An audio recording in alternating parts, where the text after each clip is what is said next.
invocation of Rule 17. Yeah, we want Rule 17 to be invoked in its entirety. That's what we prayed for.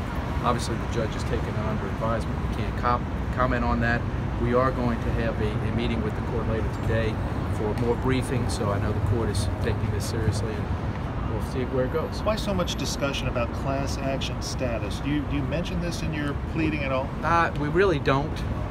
We do say we bring this on behalf of 2 season ticket holders, and obviously there are thousands of others impacted by this, but no, we did not pray for class action. The lawyer for the league brought up the argument that there's no real time frame. If the commissioner wants to do something, he doesn't have to do it before the Super Bowl. How do you feel about that? Well, that's why the mandamus. It's got to be heard within 10 days. That's why we brought this procedure. Ordinary proceeding wouldn't give us the relief we're asking for. Do you think this suit belongs in federal court? No, I don't think the court has jurisdiction. We're not asking for money damage. We didn't ask for class certification.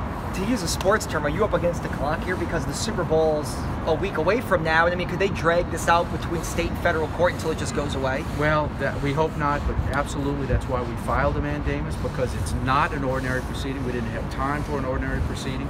We filed this as a mandamus because it's an extraordinary proceeding and it has to be heard sooner than 10 days. And the plaintiffs are not satisfied at what the league has already done in terms of questioning the referees, looking at the game film, talking to Mrs. Benson, and the things that the NFL itemized in court. There's been no statement from Roger Goodell that he's done anything under Rule 17 under his plenary powers. The only thing we've heard is he can't do anything under Rule 15, but that applies to ordinary games.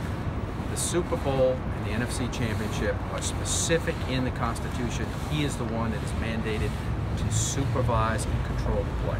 In a nutshell, you just want Roger Goodell here in New Orleans to appear in court? Tell us what he did. Tell us what he did pursuant to Rule 17 and what his decision is and why. Thanks.